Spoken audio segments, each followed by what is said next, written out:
right, so we're going to get started. I'm Ethan with ComTech, as a lot of you know. Sorry about that little bit of noise at the beginning. That's Mike. He doesn't know how to mute himself, but that's okay. So Mike is in here, and he is going to be in charge of the chat. He's going to be looking at that, making sure there aren't any questions. I'm going to stop a couple times and make sure that if there are any questions that we're getting them answered. And I don't see any in there right this second. Mike, can you unmute yourself? Make sure that I want to make sure it's working on your end so you can tell me to stop if there are any questions. Testing. Can you hear me? Yep, I can hear you great. All right. Okay. Well, if you'll keep an eye on that chat, Mike, then what I will do is I will turn my video off so that way I can show you guys just the Teams presentation so you don't have to stare at me the whole time. So we'll go ahead and do that. And let's get going here. Okay, so this is going to be our agenda for today. So yes, I need to have a point there that says what is the purpose of this presentation and an agenda. And I'll go through that in just a second. Of course, we're going to go through a demo of Teams. My goal is you are not getting, kind of death by PowerPoint. So you're not sitting just through tons of slides. I'm going to show you our Teams, how it works, a little bit of how we have it set up, that sort of thing. And then finally, the best way that I learn, and I see a lot of our clients, or I believe they learn this way, is through examples. I can sit here all day long and give you all of these neat specifications and all of these things that Teams can do. But if I show you exact examples of how we use it, as well as how our clients are using it, that's what my goal is. Now, I put this webinar approximately 30 minutes. I wanted to keep it short. I honestly don't think it will even run that long because I want to make sure we have time for questions, and especially if we need to dig deeper into the examples. So the first thing, what is the purpose of this webinar? Can't you just go to YouTube and type in how to use Microsoft Teams? As you see, I did that right here with this screenshot. And you can see in there are just tons and tons of tutorials about how to use Teams. Nothing against any of those guys. They do a great job. A lot of them are Microsoft or larger enterprises that are using Teams.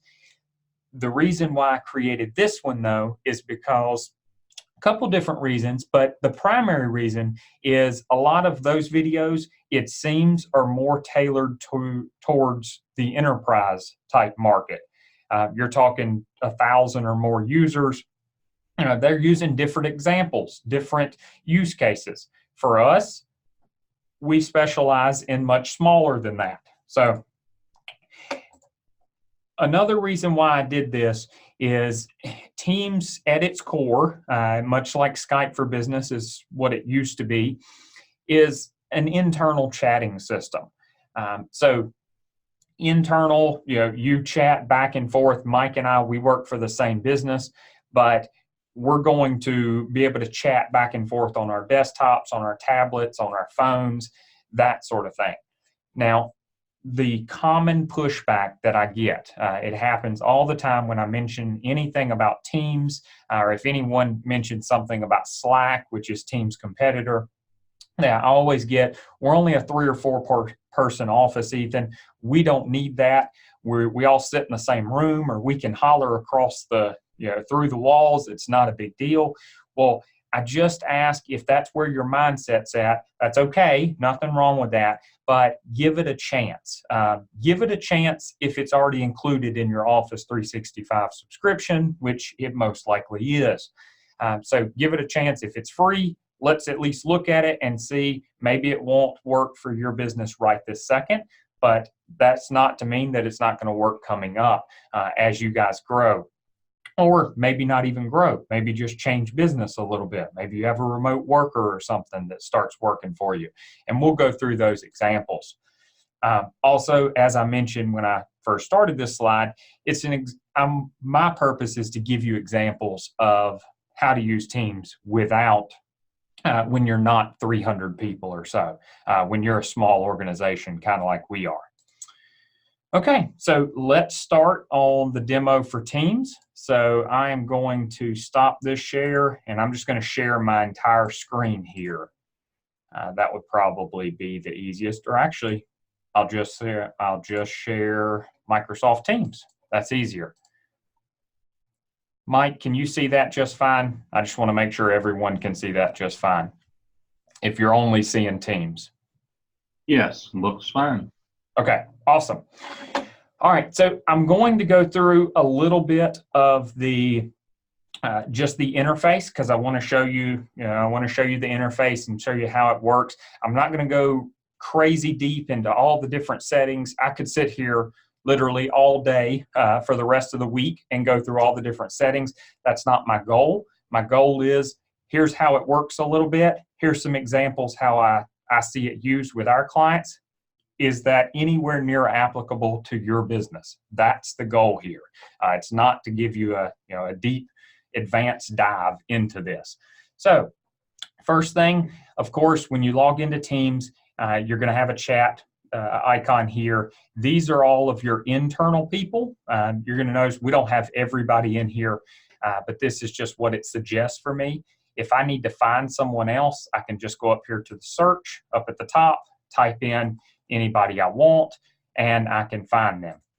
Now, peer-to-peer chatting, again, not the most revolutionary thing, nothing crazy, but it is very handy. If you need a quick yes or no, something like that, maybe if you have someone on the telephone, this is what I see all the time, and this is what I use it for.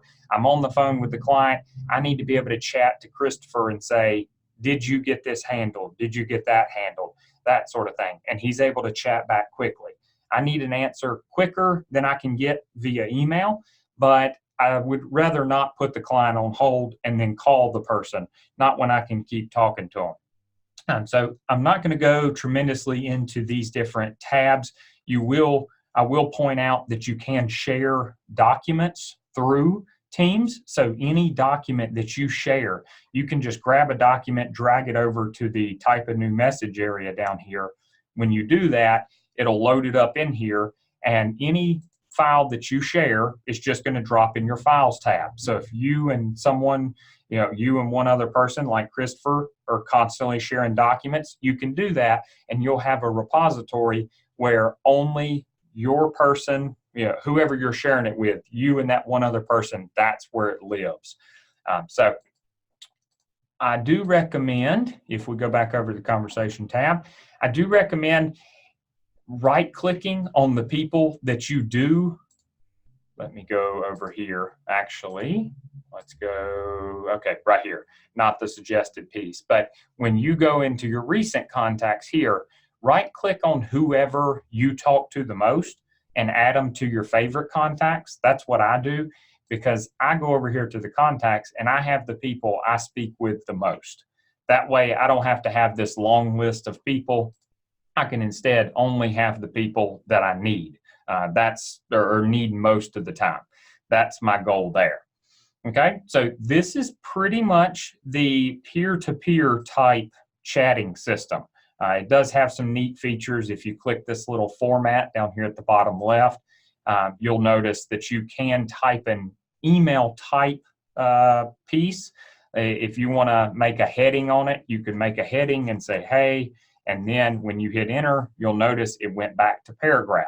So now you can say this is a test, and when you send that item, what it's going to do is it's going to make this a little bit more bold, and this is going to be like a paragraph. So it allows you to send deeper messages if you don't want just the chat functionality. And this is also where you attach files, that sort of thing. Now, one of the things that I'll show you here in just a bit with the examples is you do have the ability to do a video call directly in here. So if you had a web camera, you can do that. You also have the ability to do an audio call if you just want to talk to them. And then finally, this is what I use all the time, which is start sharing your screen. It allows me, if Christopher, he has something at the front desk and he has an error, he has something in the quoting software we use, and we want to work on it together, but I'm not in the office, or I don't feel like getting out of my chair, maybe I'm being a little bit lazy, I can instead, when he calls me on the phone, I can just say, hey, share your screen. And he literally just has to pick start share, and it gives you the options. What do you want to share? I want to share the whole screen, that sort of thing.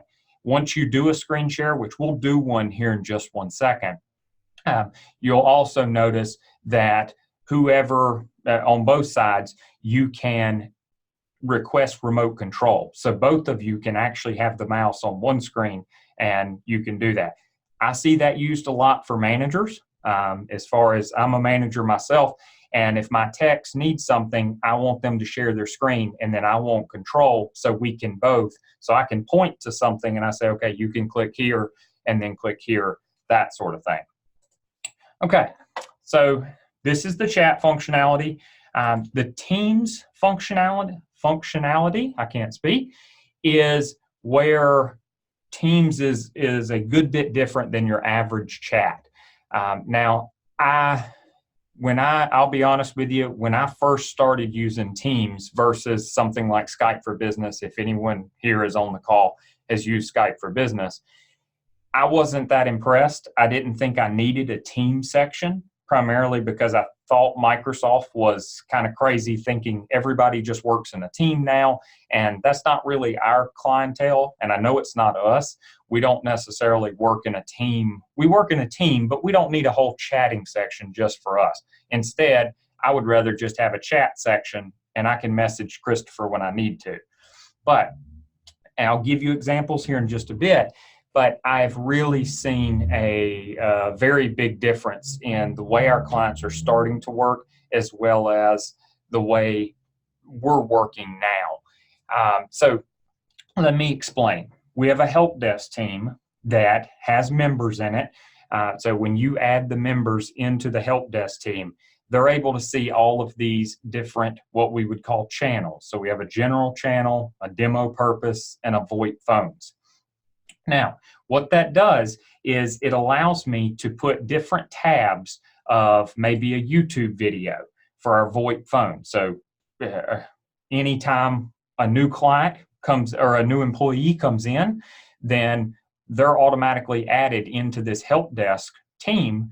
And anytime they have a question about VoIP phones, they go to the VoIP phones tab or channel, and then they can see all of the different YouTube videos, so they're able to share them quickly with clients. Demo purposes, of course, that's just for demo. That's for me doing it here. But general, you can see who is on help desk or on support, and you can see me asking questions. Theoretically, number one, this is live data, so there's no telling what you guys are going to see in here. You might see some funny GIFs and such in here, but just disregard those.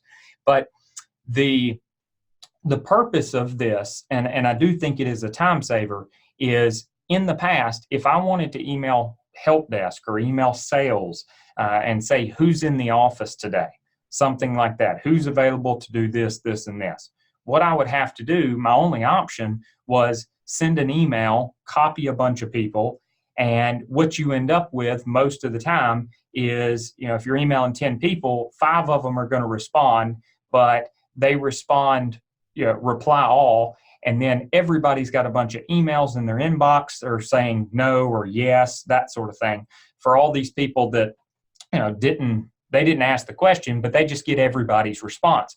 So in this case, you have in here, you type in the question, those guys answer, and they don't get alerted, depending on how your alert's set up. You can say, I'm in the office, and that'll tell the person who ever asked the question what they needed to know. All the other people, they can say, no, I'm not in the office, or no, I'm not available. And all the other people don't get alerted, if that makes sense. Now, speaking of that, what you can do for alerting, if you're a manager and you're on this call, there's a way to follow. So if you click on a team, you can click, actually it's on the channel, I apologize, follow this channel. So what that means is every time somebody puts something into that channel, it actually is going to send you alert up here in the activity section. Now, for me as a manager, that sounds horrendous. I want no part of that. I don't want to know when those guys have questions unless they need me. So what I've done is I have not followed the channels, and you can choose different channels to follow them if you only want VoIP, but you don't want general, that sort of thing. But what I have done is those guys know if they need me, Microsoft thought this through, and I like it. They do the @ symbol, and then they type in who they need. And if they press enter there, you can see my name becomes a hyperlink.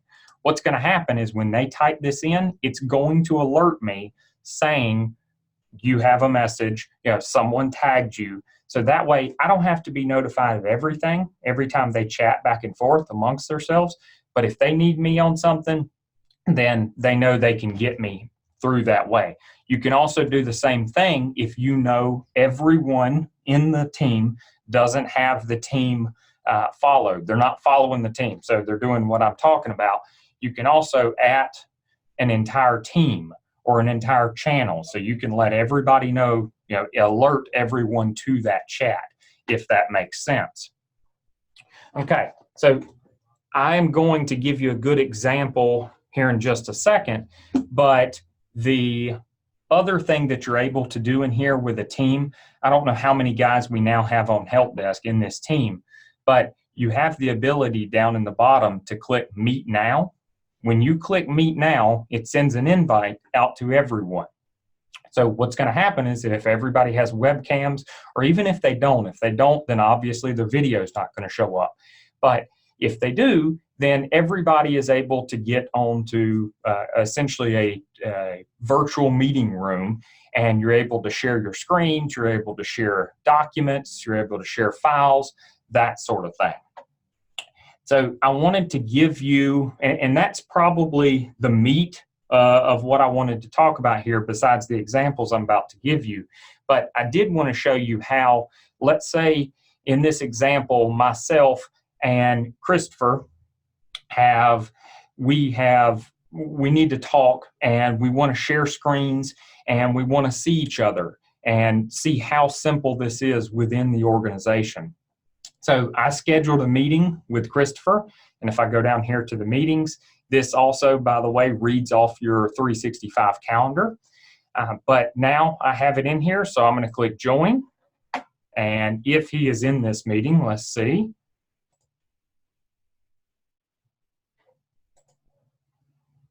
I'm going to turn my microphone off so it doesn't duplicate the microphones. So there's Christopher, and it might be a little, okay, good. It's not too bad. And there's Chip. So we are running an actual business over here, so it just keeps going. But as you can see, if I share right here, open share tray, when I do this, it's going to pop up. And because I'm doing multiple shares here at the same time, it's a little bit slow. But I can share my screen. I can share these pieces. So it's very, very nice. And you can also record the call, of course, and you can blur your background if you need to. But I'm going to leave that meeting. But that's how it works. And you also have meeting notes inside of that meeting. You can do just lots and lots of neat things. Now, let me show you the example or the examples that I was going to talk about. And by the way, before I move on, I just thought of one last thing. You can, depending on your settings and your supplier settings, and I don't know if you want to do this, but I've seen some of our clients do it. You can add outside people into your teams. So I have a supplier out of Texas that uses Teams, and I add him to my list of contacts. I add him over here to my favorite list of contacts because I need to be able to chat with him quickly to ask him when a shipment's coming in, that sort of thing. So that is an option, just so everyone's aware. All right, so let's go back over to sharing the PowerPoint.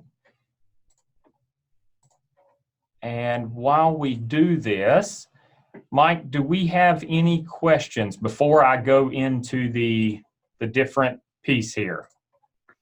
Not at this moment.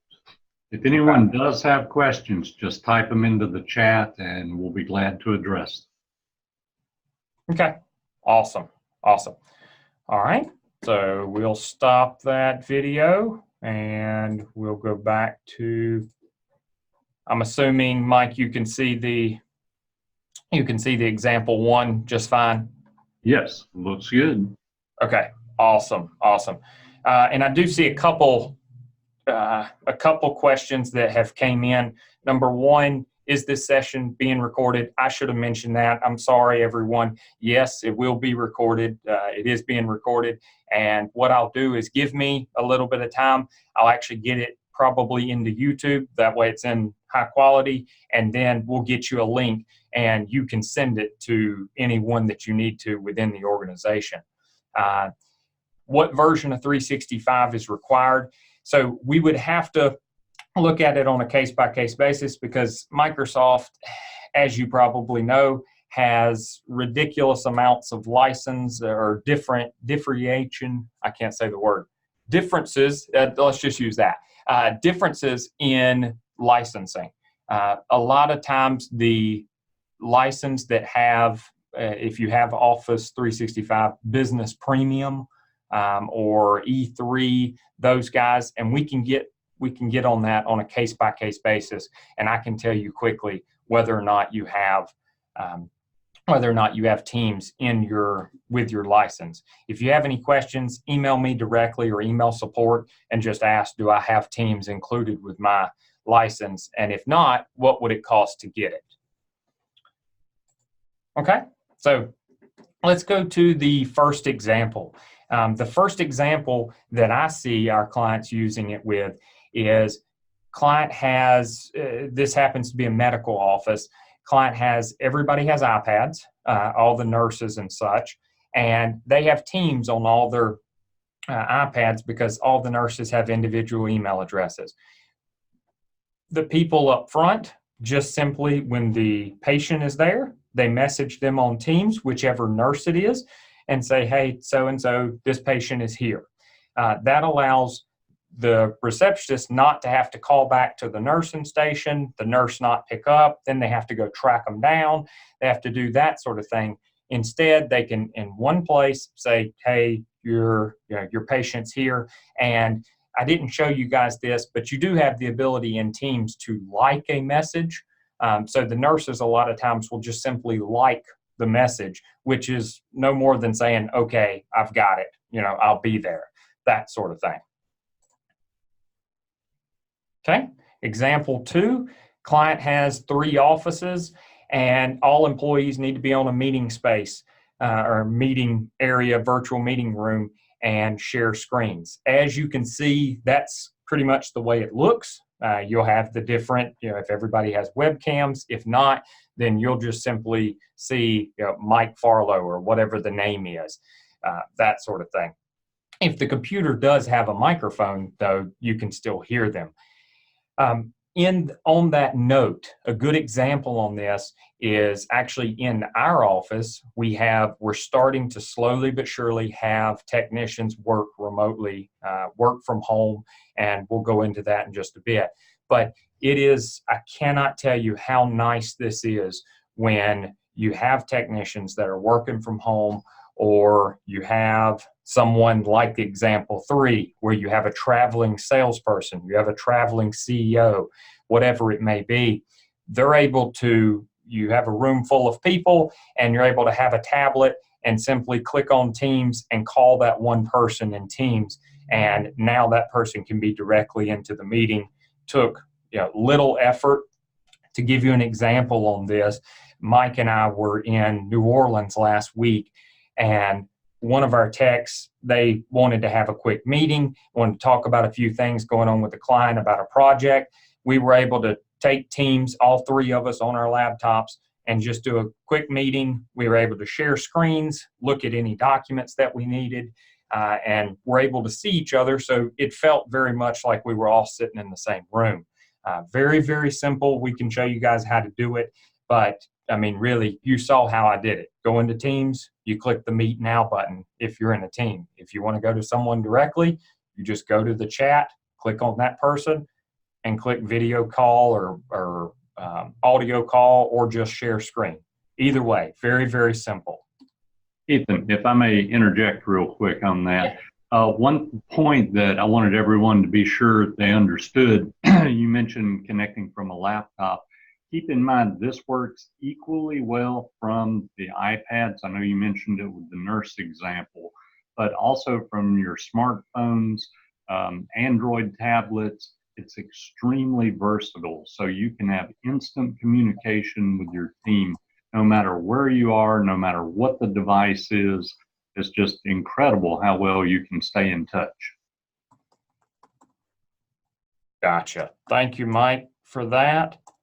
And I was just answering a question that came through, just talking about some Microsoft Teams is typically used within a firm or within an organization.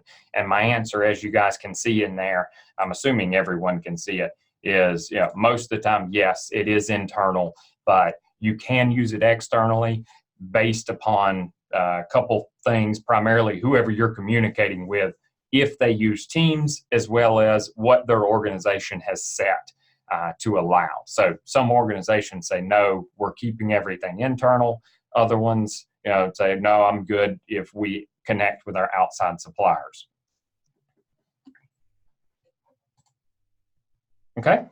Fourth example is client that has effectively used Teams and channels to make onboarding a new employee easier. I think everybody on this call has almost certainly had to train someone else, had to hire someone else. I don't want to say it's not fun, but everybody recognizes that it's a struggle. It's a struggle for the new employee to get up to speed on how the organization works, where the files are. For us, if we are hiring a new help desk technician, which we just did, there's a good chance that just about every problem has come up before, and we've probably talked about it in a team. We've probably talked about it over chat saying, hey, has anyone seen this? So what I mean when I say productivity can go up and such and onboarding becomes easier is, give you example, what we're doing right now. When we hired that new help desk technician, we were able to add him to the help desk team, and he's able now to quickly and easily, if he has a client on the phone, he's able to go into the general section, because we have it sectioned out with the different channels. He's able to go into the general section and search for anything that he wants. If he has a specific client or a specific question, he can search for that. He can also, if it's a VoIP question, so it's for our phones, he can go to the channel called VoIP Phones, and then he can see the YouTube videos, the help documents we send out, the quick start guide. Like, he can see all of these different things, as well as any troubleshooting documentation we've laid out in there.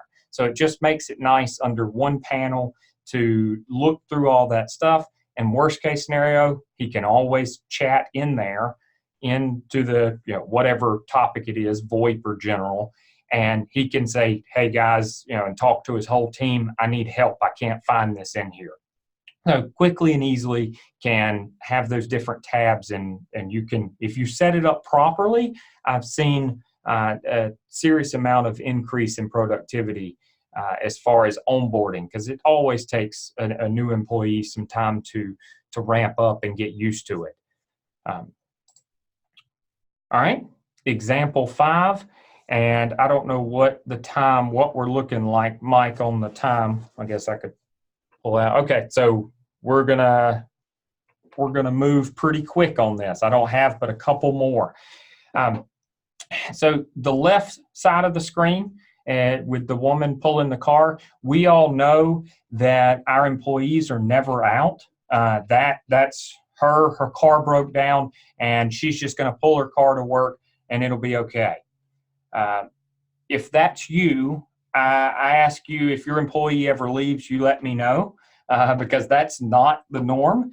Much more the norm is the center picture and the picture on the right, where you have a sick kid, where you get hit with winter weather, that sort of thing, especially with North Carolina. I think it's 98 outside, it feels like right now, but North Carolina, there's a good chance we're going to have a snowstorm in 2 weeks. So in saying that, you have an employee working from home. Again, think about your quick chatting. Think about your meetings that you can still have. You can still share screens, so you can go back and forth. It is very, very helpful to have a quicker communication. In the past, you still have your phone. In the past, we always had our cell phones and such, and you still do, but you had email as well. This way, again, you can share screens, you can chat a little bit quicker. Just makes life a little bit easier. And once you start using it, you pretty much don't stop. Okay? The last example that I had was, what is this error message? If you have anyone within the office, again, I think I covered this a little bit earlier, but let's say Christopher, he has an error message on his machine and he wants to ask me about it. Or if Christopher's trying to quote something, or let me give you a better example. The help desk technician we just hired, he is inside of our ticketing system and he can't quite figure out something. All he has to do is chat me on Teams or give me a call and say, hey, I need help with this. And instead of me having to get up from where I'm at, which sounds lazy, I recognize, but it is much more productive to just simply say, share your screen. When he shares his screen, I can see it, I can help with the error quickly, and then I no longer have the walking time. I can just immediately go back to doing what I was doing. Again, not probably a massive time saver, but definitely a time saver. All of this changes completely, that scenario I just gave you, changes completely the moment you have multiple sites. If you have multiple locations, there is no longer, yeah, I'll be over there in just a second. No, that would require you to get in your car and that sort of thing. It's much easier. Again, if you have an employee working from home, same type of situation. All right, so example recap. I'm just going to throw all of these up here. A busy office, you have employees moving throughout the office. Of course, this, I don't know if Mike, I think Mike, you said this, I believe. It does have, Teams does have an app that runs on Android, Apple, so it runs on all your phones, your tablets. It also has an app that runs in the browser. They created it so it could run in the browser. So if you're traveling and you don't have your laptop, you simply log into a web portal and you have your Teams right there. Multiple offices, you need a virtual meeting room so everybody can come together. And again, share screens if you're sharing a presentation. Traveling CEO or salespeople, I gave you my example of us being in New Orleans last week. Employee onboarding, the different channels, being able to have those employees jump straight into the chat with their peers and be able to look at previous chats. So previous issues that have happened, maybe with a certain company or something like that with a certain issue. Employee working from home, sick kid, whatever it may be, they just can't make it into the office. It's a little bit of a quicker touch. And then finally, peer-to-peer sharing screens. So if you have someone that has an error message, someone that you're training for a new role, that sort of thing. So I recommend looking at Teams. I hope that some of these examples and just a little bit of the demo has given you at least a place to start. I know for me, those examples really kind of hit home because I can kind of say, okay, I can figure out where my business might fit in here, or it definitely doesn't fit in there. I don't even need to look at that functionality of Teams. All right, well, with that is our information there. And I know, like I said, I tried my best to keep this short but valuable.